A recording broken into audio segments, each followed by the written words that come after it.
Kei te whai tautoko tonu te pire utu mātua tiaki pēpi e kōkiri hia nei e te rōpū reipa. A hakoa te whakatau a te kāwanatanga ka turakina e rātau. Hei tā te kāwanatanga kāre i a rātau te pūtea e ture ai a taua pire. Engari hei tā ngā ringa poi nohi nohi me kaua e arotahi ngā whakaaro o te kāwanatanga ki te pūtea noiho. Kei te pukuriri e nei māma Māori ki te whakahea te kāwanatanga ki te pire Tiaki Tamariki a Sue Moroney o te rōpū reipa. Hei tā te minita i ngā take pūtea me waiho te kaupapa i tōna āhua o Ināia nei, te kaumā whāwiki. Te roa. Don't think of this as just money. Think of this as you are investing in more than just money. You're investing in the lives of our kids for the first year, and happy families equals happy, prosperous futures. Kei te hiko i whakamua a Sue Moroney me tana pire, ahakoa te whakatau a te kāwanatanga kia au katihia kia mate.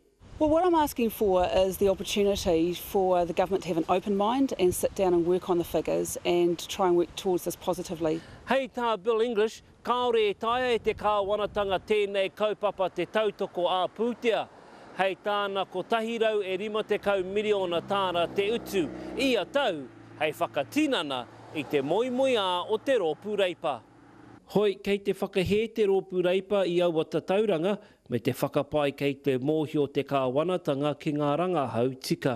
Well, I know that we've got research and evidence on our side, actually, as well as public sentiment, because what the Prime Minister's own science advisor has told him is that getting that attachment right between child and parent in those early months is critical to that child's development from there on in. Kei te mōhio ngā ringa mirimiri ko hunga i ngā tau mahatanga.